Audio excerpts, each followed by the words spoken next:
Γεια σας φίλοι μου, Άρωμα Ελλάδας. Σήμερα θα ασχοληθούμε με ένα θέμα που επηρεάζει πάρα πολύ όλα τα αντρόγυνα, θα έλεγα, όχι μόνο την έννοια ότι το πρόβλημα είναι του καθένα ξεχωριστό. Θα το δούμε ιστορικά, θα το δούμε με το θέμα της κοινωνικής δομής και σήμερα έχουμε καλεσμένο τον κύριο Σταμπουλίδη Κωνσταντίνο, κλινικός ψυχολόγος.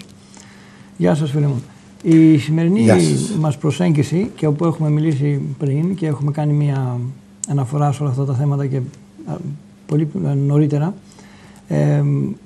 έχουμε συμφωνήσει ότι σήμερα αυτός που καλείται γάμος, ο θεσμός, όλα αυτά, όχι μόνο στην Ελλάδα αλλά και παγκόσμια, βλέπουμε να αλλάζει η δομή του, να αλλάζουν οι έννοιες. Δεν είναι ακριβώς όπως τις ήξερε ο κόσμος πριν από ίσως και 20-30 χρόνια. Έχει αλλάξει παγκόσμια. Λοιπόν, θα κάνουμε έτσι μια μικρή ιστορική αναδρομή του γάμου. Δεν λέμε τώρα σε ποια χρονική περίοδο ξεκίνησε ο πολιτισμός ανθρώπινος να έχει το γάμο σαν θέμα θρησκείας και όλα αυτά. Αλλά ποια ήταν η ανάγκη για να γίνει όλο αυτό το θέμα, ποιες ανάγκες κάλυπτε για να φτιαχτεί ο γάμος πριν από πόσες χιλιάδες χρόνια. Ναι. Η αλήθεια είναι ότι ο γάμος, παρά το γεγονός ότι είναι ένας εξαιρετικά ριζοσπαστικός θεσμός, είναι μια παραφή συνένωση. Δεν ανήκει δηλαδή στην συμπεριφορά του ανθρώπου σαν σπονδυλωτό θηλαστικό. Κανένα σπονδυλωτό θηλαστικό δεν συμβιώνει ζευγαρωτά, ενώ ο σκύλος, η γάτα, τα θηλαστικά, το άλογο, δεν συμβιώνουν ζευγαρωτά, συμβιώνουν αγελαία. Αυτή η συμπεριφορά της ζευγαρωτής συμβίωσης ανήκει στο βασίλειο των πουλιών, στο καταστατικό της συμπεριφοράς των πτηνών. Θα έλεγε κανείς λοιπόν ότι ο άνθρωπος οικειοποιήθηκε κατά τρόπον αυθαίρετο αυτήν την συμπεριφορά των πτηνών. Έτσι λοιπόν είναι μια παραφύσιν ένωση. Βεβαίως για κανένα λόγο δεν υπενήσωμε ότι εφόσον είναι παραφύσιν θα πρέπει να την εγκαταλείψουμε. Όχι, κάθε άλλο. Απέναντίας θα έλεγα ότι θα πρέπει να ξεπεράσουμε τη φύση μας. Εάν θέλουμε να μείνουμε στην κοινωνία του γάμου, θα πρέπει να ξεπεράσουμε τη φύση μας. Και έχουμε κάθε λόγο να μείνουμε στην κοινωνία του γάμου. Και αυτό γιατί ο γάμος ήρθε να καλύψει ανάγκες. Η οικογένεια μέσα από το γάμο ουσιαστικά αποτέλεσε την πρώτη, την επιβιωτική μονάδα πάνω στην οποία χτίστηκε η κοινότητα, χτίστηκε η κοινωνία. Χτίστηκαν οι πόλεις, χτίστηκε το κράτος. Δηλαδή, τα πάντα πάνω σε αυτό το κύτταρο, την οικογένεια, η οποία είναι η πρώτη επιβιωτική μονάδα. Δεν μπορώ να δεχτώ ότι δύο ερωτευμένοι μπορούν να αποτελέσουν επιβιωτική ομάδα. Ο καθένας μέσα στον κόσμο του και στην κοσμάρα του θα αποτελούσαν ένα εύκολη λία σε όλα τα αρπακτικά, με αποτέλεσμα να μην μπορούμε να δημιουργήσουμε κοινότητες, να δημιουργήσουμε μεγάλες κοινωνίες. Και αυτό γιατί συνέβη? Συνέβη διότι αυτό που λέμε διαθέσιμο ερωτικό προϊόν, για να μιλήσουμε με όρους οικονομικούς, που στην προκειμένη περίπτωση είναι η γυναίκα, δεν μοιράστηκε η γυναίκα, αυτό το διαθέσιμο ερωτικό προϊόν, δεν μοιράστηκε ούτε με ευπρέπεια, ούτε με δικαιοσύνη, ούτε με ευγένεια. Ο πιο ισχυρός ήταν αυτός ο οποίος απομάκρυνε τον πιο ανίσχυρο, επέβαινε και όλοι οι ασθενείς στάλιαζαν γύρω από τον πιο ισχυρό. Βιολογική παράμετρο επιβίωσης. Βεβαιότατα, γιατί θα έπρεπε ο πιο ισχυρός να κληροδοτήσει με τα επικρατέστερα γονίδια, ώστε να μπορέσει να το είδος, γιατί το είδος δεν το ενδιέφερε ο καθένας χωριστά, το είδος το ενδιέφερε το είδος. Αυτό είναι το μεγάλο θέμα που βλέπουμε σε μια διαχρονική σχέση ανδρός-γυναικός, ότι αυτό έπαιζε πολύ μεγάλο ρόλο, κάτι που δεν το μαθαίνουμε σήμερα. Αλλά αν πάμε έστω και 50, 60, 70 χρόνια πριν, αυτό έχει πολύ μεγάλο θέμα. Το πόσο ισχυρός, όχι μόνο ισχυρός με την έννοια οικονομίας, ισχυρός ακόμα και με το παρουσιαστικό ακόμα ισχυρός. Βεβαίως. Ο πιο ισχυρός ήταν αυτός ο οποίος λοιπόν κατήχε το μεγαλύτερο μερίδιο του ερωτικού προϊόντος. Αυτό βέβαια δεν επέτρεπε στις κοινωνίες να να υπάρξουν ειρηνικά.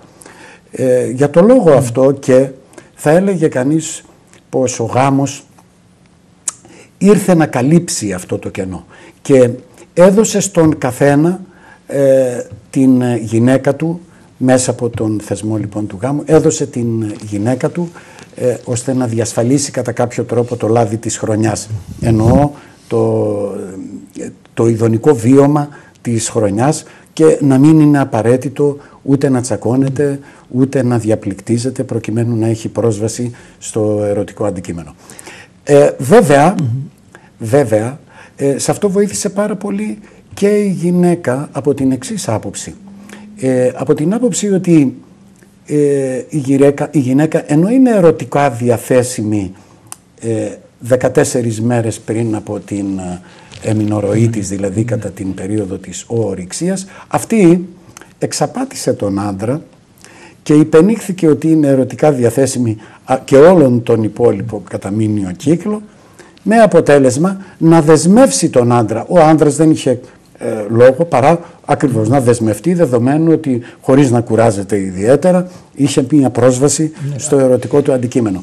Θα έλεγε λοιπόν κανείς ότι βολεύτηκαν οι πάντες με αυτήν την εξαπάτηση της γυναίκας. Από την πλευρά του άντρας βέβαια και αυτός εξαπάτησε τη γυναίκα από την άποψη ότι της υποσχέθηκε ότι ναι, μπορεί να είναι κοντά της, ότι μπορεί να την φροντίσει, μπορεί να την περιθάλψει, κάτι που βέβαια είχε πολύ ανάγκη η γυναίκα, δεδομένου ότι ήταν σε κατάσταση εγκυμοσύνης όλη τη διάρκεια της ζωής της.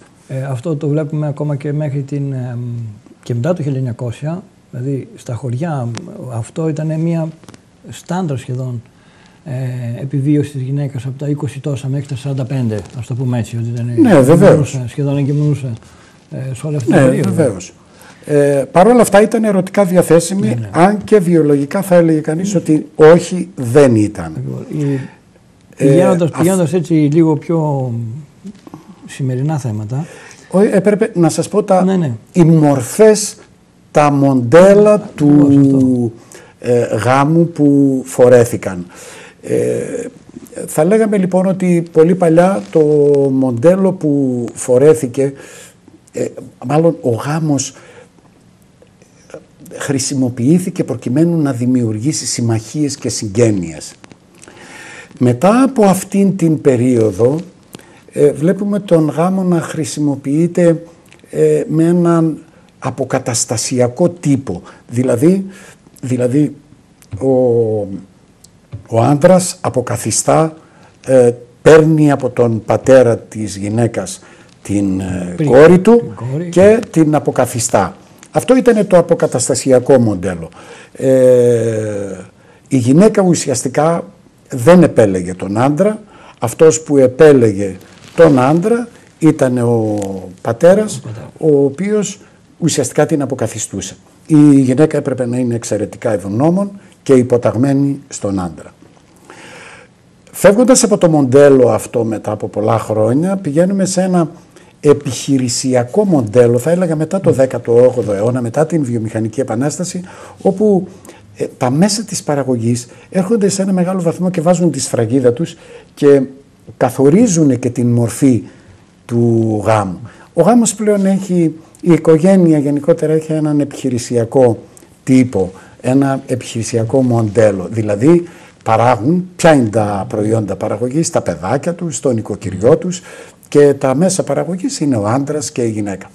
Η γυναίκα οφείλει να φροντίζει τα του οίκου, μέσα στο σπίτι, τα παιδάκια της να είναι χτενισμένα, να είναι φροντισμένα, σιδερωμένα, καθαρά. Ο άντρας εκφράζει την οικογένεια στην κοινότητα, στην κοινωνία, δεν πρέπει να πίνει, δεν πρέπει να είναι βίος, δεν πρέπει να είναι... Και αυτό είναι το μοντέλο μιας καλής οικογένειας. Πήραμε πλυντήριο, μετά από λίγο καιρό θα πάρουμε και ψυγείο, ναι, βάλαμε και τα μοσαϊκά, κάναμε αυτό. Βλέπουμε λοιπόν ότι η οικογένεια έρχεται και δουλεύει σαν μια επιχείρηση η οποία τι κάνει? Προάγεται για να κάνει 2 καλά παιδιά, 3 καλά παιδιά, 4 καλά παιδιά, ένα καλό σπίτι, ένα αυτοκίνητο στη συνέχεια κλπ.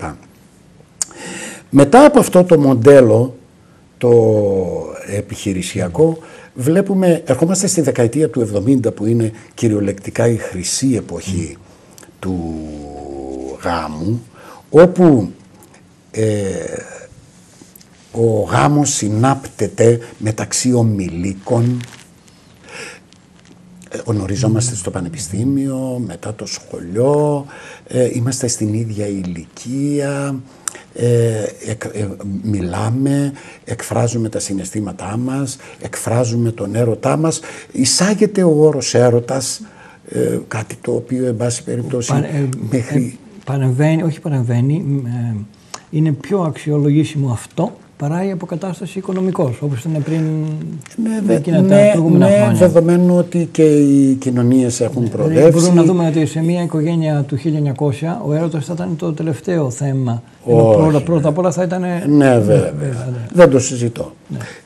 Βλέπουμε λοιπόν ότι στην δεκαετία του 70 συντελείται η μεγάλη, από το 60 και μετά συντελείται η μεγάλη σεξουαλική επανάσταση, με ο έρωτας μπαίνει στη ζωή μας, παντρευόμαστε πλέον από έρωτα, και εδώ είναι τώρα το τραγικό της όλης ιστορίας, ότι ενώ αυτό το μοντέλο, το τρυφερό του έρωτα, έρχεται και οικοδομείται 250 χρόνια μέχρι που να πάρει την τελική του αυτή μορφή μέσα από ρομαντικές περιόδους κτλ.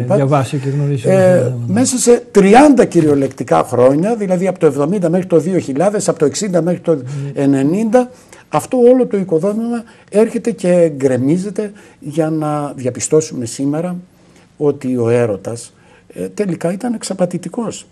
Μας εξαπάτησε. Δεν μας βοήθησε να γίνουμε ευτυχισμένοι. Αγνοήσαμε ότι το να παντρευτείς σημαίνει ότι θα είσαι παντρεμένος, δεν θα είσαι ευτυχισμένος. Εύχονται βίον αυθόσπαρτο, εύχονται ευτυχία, ναι, αλλά παρόλα αυτά όλα αυτά δεν διαρκούν, βλέπουμε, και οδηγούμεθα πάρα πολύ γρήγορα στο διαζύγιο. Βέβαια, στο παρελθόν η μακροβιότητα του γάμου διασφαλιζόταν χάρη στην υποταγή της γυναίκας. Η γυναίκα ζούσε μια ήρεμη απελπισία μέσα στο γάμο. Αυτό δεν μπορώ να το δεχτώ σαν μια επιτυχία του γάμου ή να δεχτώ σαν μια αποτυχία του σημερινού γάμου. Θα έλεγα ότι στο σημερινό γάμο τα αντρόγυνα σαφώς ήσαν πιο ευτυχισμένα από ό,τι ήσαν στο παρελθόν. Παρόλα αυτά όμως, ο γάμος, ο έρωτας, σαν συνθήκη υποσχέθηκε ή εξαπάτησε με την έννοια της μακροβιότητας και της αποκλειστικότητας.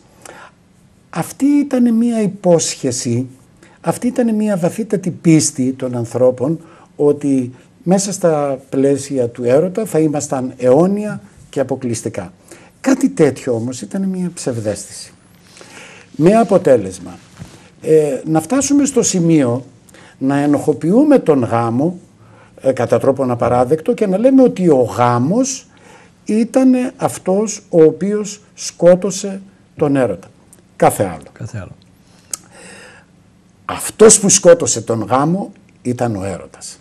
Ο έρωτας ανήκατε μάχαν. Ο έρωτας είναι ανίκητος. Ο έρωτας είναι δυνατός. Δεν μπορεί να τον σκοτώσει κανείς. Παρόλα αυτά όμως πεθαίνει. Ναι, αυτοκτονεί. Ο έρωτας αυτοκτόνησε. Απλά ο γάμος ήταν παρόν, ναι, και θεωρήσανε, ενοχοποιήσανε τον γάμο γιατί απλά παρευρίσκετο. Δεν είναι λοιπόν αυτός ο οποίος... Δίνοντας μια έτσι ιδεολογική παράμετρο στα δικά μου τα θέματα πάνω στον έρωτα και στην ανάγκη αναπαραγωγής του είδους. Ενστικτώδες καταστάσεις μιλάμε τώρα. Εντάξει. Ναι, θίγεται ένα θέμα εδώ, κύριε Γρηγορίου, σε ό,τι αφορά τον αναπαραγωγικό χαρακτήρα του γάμου. Ήθελα να σας πω ότι ο άνθρωπος είναι το μόνο ζώο το οποίο κάνει σεξ χωρίς αναπαραγωγή και κάνει αναπαραγωγή χωρίς σεξ. Εκεί ισοπεδώθηκαν τα πάντα, βγήκε η αντισύλληψη, απελευθέρωσε την γυναίκα, η γυναίκα βγήκε στην αγορά εργασίας. Αυτά όλα είχαν σαν αποτέλεσμα να διαταραχθεί σημαντικά η σχέση των δύο φύλων και η σκοπιμότητα του γάμου.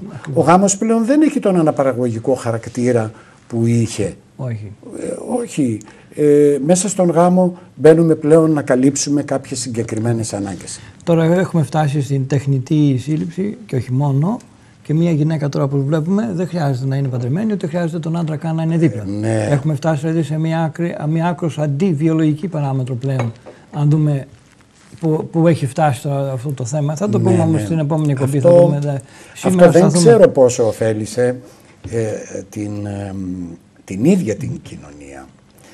Και τούτο διότι η πατρική λειτουργία ήταν σημαντική λειτουργία για να οδηγήσει τα παιδιά στον κόσμο της γνώσης, της υποχρέωσης, του καθήκοντος, της πειθαρχίας, της τάξης, και αυτό μπορούσε να συμβεί μόνο με την πατρική λειτουργία, η άσκηση της οποίας γίνεται με όρους. Η αγάπη του πατέρα ασκείται με όρους, σε αντίθεση με την αγάπη της μητέρας, η οποία ασκείται ανεφόρον. Οι γυναίκες λοιπόν, οι οποίες μέσα από φεμινιστικά κινήματα ή και κατάλοιπα αυτών των κινημάτων σήμερα διατείνονται ότι τους είναι απαραίτητη μία μήτρα και ότι δεν χρειάζονται έναν άντρα προκειμένου να αποκτήσουν ένα παιδί. Αυτό όμως τελικά διαπιστώθηκε ότι δεν απέδωσε τα αναμενόμενα και είχαμε πολλά ψυχοπαθολογικά φαινόμενα τόσο στις γυναίκες όσο και στα παιδιά, όσο και στη γενικότερη κοινωνία. Βέβαια και η κοινωνία εκεί πέρα έδειξε μια φοβερή ανοχή. Θα έλεγε κανείς ότι και η κοινωνία δεν συμμετέχει πλέον στη δημιουργία του γάμου όπως συμμετείχε στο παρελθόν. Η Εκκλησία επίσης και αυτή αρχίζει να απομακρύνεται, ευχολόγια του τύπου «Ους ο Θεός συνέζευξεν άνθρωπος μη χωριζέτο» κτλ. Το κράτος έρχεται και παραχωρεί προνόμια για εύκολους μάλλον δικλείδες ασφαλιστικές, ώστε αυτοί οι οποίοι κυριολεκτικά πνίγονται, δυσφορούν, πνίγονται μέσα στον γάμο, να μπορούν να ανακουφιστούν με μία έξοδο η οποία είναι εύκολη πλέον. Παρόλα αυτά όμως θα έλεγα ότι ο γάμος δεν κλονίζεται σαν θεσμός. Ο εύκολος τρόπος με τον οποίο μπορεί καλή να βγει από την κοινωνία του γάμου του επιτρέπει και να μπει με μία σχετική ευκολία. Δεν κλονίζεται ο γάμος σαν θεσμός. Αυτοί που ασφικτιούν μέσα στον γάμο αρχίζουν να είναι οι συμβαλόμενοι. Και αυτοί είπαμε ότι έχουν μια δυνατότητα να σηκωθούν, να κάνουν την έξοδό τους. Ακριβώς. Και τώρα το θέμα που βλέπουμε πριν από μια δεκαετία και περισσότερο, ότι ο γυναικείος πληθυσμός των ΗΠΑ ήταν στα 2/3 σε αντικαταθλιπτικά, επειδή η εργασία, το επάγγελμα δεν έδινε την ενστικτώδη ισορροπία στη γυναίκα. Δηλαδή, χωρίς παιδιά έχει ένα θέμα η ενστικτώδη καταγραφή του γυναικείου πληθυσμού. Και βλέπουμε ότι τώρα φτάσαμε σε αυτό που είπαμε πριν, τεχνητή γονιμοποίηση, να μην έχει τους δεσμούς, να μην έχει τα λοιπά, να μπορεί να κάνει ένα παιδί ή δύο ό,τι θέλει. Παρά το γεγονός ότι έχει μετατεθεί η γονιμότητα των γυναικών σχεδόν κατά μία δεκαετία, όπως μετατέθηκε και η ηλικία του γάμου. Εξαιρετικά. Γιατί ανέβηκε γιατί λόγω του επαγγελματικής προσδιορισμού. Ακριβώς αυτά. Και το βλέπουμε και προσωπικά και όχι μόνο, ότι θα πάει 30 χρόνια. 30 χρονών. Όχι 16 που παντρευόταν πριν από τον πατέρα κιόλας. 16 χρονών έπρεπε να τη διώξει από το σπίτι, έπρεπε να την τακτοποιήσει την κόρη. Εδώ βλέπουμε ότι σαν συμπεριφορές κοινωνιών έχουμε ένα θέμα διαχρονικό, πώς η κοινωνία συμπεριφέρεται. Στον ελληνικό χώρο διαχρονικά είχαμε μια ισορροπία, καλύτερη ισορροπία μεταξύ άνδρας και γυναίκας από ό,τι σε άλλες χώρες, σε άλλους πληθυσμούς, σε άλλα μέρη. Είχε να κάνει λόγω η γλώσσα, η διατροφή, πολλά θέματα εκεί που μπαίνουν μέσα στην όλη διαδικασία. Ναι. Και ο αμιγός χαρακτήρας. Ο φιλετικός χαρακτήρας του Έλληνα. Ήτανε, ναι, θα έλεγε κανείς ότι περάσαμε καλά. Ο γάμος δηλαδή σαν θεσμός, με την έννοια της μακροβιότητας, όχι της ποιότητας. Μακροβιότητα. Σήμερα ο γάμος είναι πιο ποιοτικός, αλλά δεν έχει την διάρκεια που είχε. Δεν ξέρω εάν καμιά φορά μπορούμε να περιφρονούμε την ένταση, την ποιότητα για να διασφαλίσουμε την ποσότητα. Τα δύο μεγέθη αυτά λειτουργούν αντιστρόφως ανάλογα. Θα έλεγα ότι αξίζει και μια ερωτική ζωή, μια έξαρση. Δεν είναι κακό και να γίνει και μια φορά και 2 φορές και 3 φορές. Αυτό που με εγωίτευε στο παρελθόν ήταν ένας ρομαντισμός που ενδεχομένως υπήρχε πολύ πριν από την δεκαετία του 60, μιλάω για τη δεκαετία του 30, τα τραγούδια εκείνα που άκουγες, 2 πράσινα μάτια με μπλε βλεφαρίδες και ξέρω εγώ, άστα τα μαλάκια σου, ξέρω. Αλλά βλέπουμε όμως και κάτι άλλα τραγούδια τύπου της Βέμπο, που παρά το γεγονός ότι την δέρνει, πίνει, πάει με άλλες, ξέρω εγώ τι και τα λοιπά, ότι είναι ένα ρεμάλι ουσιαστικά, δεν δουλεύει, δεν φέρνει στο σπίτι, ένα λουλούδι δεν της φέρνει και ξέρω. Και γιατί λέει, παρόλα αυτά όμως τον αγαπάει, γιατί είναι ο άνθρωπός της, γιατί είναι η ζωή της. Βλέπουμε εκεί πέρα δηλαδή την υποταγή κυριολεκτικά της γυναίκας απέναντι στον άντρα. Βέβαια και σήμερα δεν μπορώ να πω ότι είναι πολύ καλύτερα από κάτι τραγούδια που τελευταία άκουγα ένα που κάποιος θέλει να κόψει το τσιγάρο, ίσως και λόγω της κρίσης, δεν ξέρω, και ζητάει τη βοήθεια της γυναίκας του, της λέει πάρε μου μια πίπα να κόψω το τσιγάρο. Και αυτό δεν το βρίσκω ότι είναι ο καλύτερος τρόπος να σταθεί κανείς απέναντι στη γυναίκα του. Φτάσαμε σε ένα σημείο, δηλαδή μην γίνουμε τόσο στεγνοί, αγνώριστοι ο ένας από τον άλλον. Με αυτή την έννοια ότι... Τόσο κοινικοί, μην φτάσουμε στο σημείο αυτό. Ένα τέτοιο τραγούδι δεν φαντάζομαι ότι θα μπορούσε να κοστεί στην δεκαετία του 30 ούτε στη δεκαετία του 60. Ναι, βλέπουμε με το στίχο αυτό. Ακριβώς, και κοιτώντας έτσι το τραγούδι, αν δούμε τα τραγούδια, ρε παιδί μου, αυτά που ξέρουμε σαν τα επαναστατικά ή του 1800, ότι είναι μια κοινωνική δομή ανάγκης και χρησιμοποιείται ακόμα και ο στίχος, από την αρχαιότητα, όχι από τώρα, ότι το τραγούδι δείχνει μια κοινωνική δομή, κοινωνική ανάγκη. Πώς να το πούμε. Και εκφράζει και τις δομές. Την κάθε εποχή. Εκφράζει την κάθε εποχή. Και αυτό βλέποντας έτσι ακριβώς την διαδικασία των κοινωνικών δομών, ότι σήμερα έχουμε μια κρίση γενικώς του γάμου και σαν συμβίωση, και θα το πούμε και για τη συμβίωση στην επόμενη κομπή, θα κάνουμε αυτό το θέμα που ακούγεται τώρα, συμβίωση δηλαδή. Πάμε να φύγουμε από τη λέξη γάμος και να πάμε σε συμβίωση. Δηλαδή, τι είναι το ένα, τι είναι το άλλο. Δηλαδή, έχουμε έννοιες. Αυτά μέσα στα πλαίσια της κρίσης θα σας έλεγα, παρά το γεγονός ότι ο γάμος σαν θεσμός εξαιρετικά ριζοσπαστικός, αυτός επέτρεψε, δηλαδή θα έλεγε κανείς ότι η συνάντηση των δύο φύλων είναι αυτή που δημιουργεί τον πολιτισμό. Εάν δεν υπήρχε η συνάντηση των δύο φύλων, δεν θα είχαμε πολιτισμό. Παρά λοιπόν το γεγονός ότι είναι εξαιρετικά ριζοσπαστικός ο θεσμός αυτός, παραφύσιν αλλά ριζοσπαστικός, ήθελα να σας πω ότι ο γάμος ίσως για πρώτη φορά, ενώ μέχρι τώρα δεν περνούσε κρίση περνούσαν οι συμβαλόμενοι. Για πρώτη φορά ίσως περνάει κρίση. Και τούτο διότι βλέπουμε ότι ακόμα και σαν έννοια, σαν λέξη δεν χρησιμοποιείται. Έχει υποκατασταθεί από ένα σύμφωνο συμβίωσης. Λοιπόν. Είναι μια πράξη καθαρά νομική. Ενώ ο γάμος δημιουργήθηκε μέσα από μια εξαπάτηση του άντρα, της γυναίκας, του άντρα προς την γυναίκα, στη συνέχεια χρησιμοποιήθηκε από την κοινωνία, στη συνέχεια ήρθε, τον οικειοποιήθηκε η θρησκεία, τον ευλόγησε κτλ. Μεγάλο στη συνέχεια θέμα. Έρχεται το κράτος και τον δένει, τον νομιμοποιεί με ληξιαρχία κτλ. Και τώρα τι βλέπουμε, ότι το ίδιο το κράτος έρχεται και θέτει έναν όρο που λέγεται σύμφωνο συμβίωσης. Δεν υπάρχει λέξη γάμος.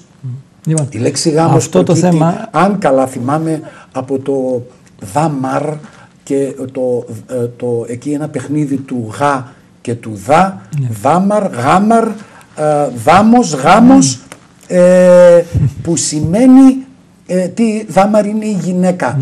Άρα λοιπόν είναι η οπτική με την οποία βλέπω τη γυναίκα ο γάμος. Ο γάμος λοιπόν έχει να κάνει με πρόσωπα. Το σύμφωνο συμβίωσης, ναι, αναφέρεται ακριβώς αυτό δεν αναφέρεται σε γυναίκα, δεν παντρεύομαι, δεν είμαι υποανδρός, δεν νυμφεύομαι, δεν είμαι με μία νύμφη. Τι είναι εκεί? Είναι ένα σύμφωνο συμβίωση, είναι μία συμβίωση, είναι ένα σύμφωνο συμβίωσης. Αυτός με τον οποίο συμβιώνω ενδεχομένως μπορεί να είναι σήμερα, σαφώς είναι ένας... Αυτό το θέμα που θέτουμε τώρα, τη συμβίωση, θα το δείξουμε στο επόμενο πρόγραμμα που θα κάνουμε, την επόμενη μας εκπομπή. Νομίζω ότι δώσαμε μία πρώτη σχέση μεταξύ ιστορικής αναδρομής γάμου ανθρώπου. Ήθελα να σας πω την κρίση την οποία περνάει... Επειδή τελειώνει ο χρόνος μας, θα συνεχίσουμε στην επόμενη εκπομπή και θα πούμε ακριβώς αυτό το θέμα. Αυτό που ήθελα σύντομα να πω είναι ότι το σύμφωνο συμβίωσης ενδεχομένως να αναφέρεται σε συμβίωση και με το σκύλο μου. Ήδη στη Γερμανία βλέπετε τι... Ναι, αυτό το ακούσαμε. Μπορεί να είναι ο σκύλος μου, μπορεί να είναι ο γαϊδαρός μου, φτάσαμε στην μπορεί να είναι η κατσίκα μου. Όπως αντιλαμβάνεστε, εκεί έχουμε μία κρίση, θα έλεγα πλέον. Κοινωνική και όχι μόνο. Ναι. Λοιπόν, νομίζω ότι θίξαμε ένα θέμα αναλογικά λίγο διαφορετικά από ό,τι ακούει ο καθένας σήμερα. Στην επόμενη εκπομπή θα σταθούμε σε αυτό το θέμα της συμβίωσης. Να είστε καλά, φίλοι μου. Θα είμαστε πάλι κοντά μαζί σας. Γεια σας.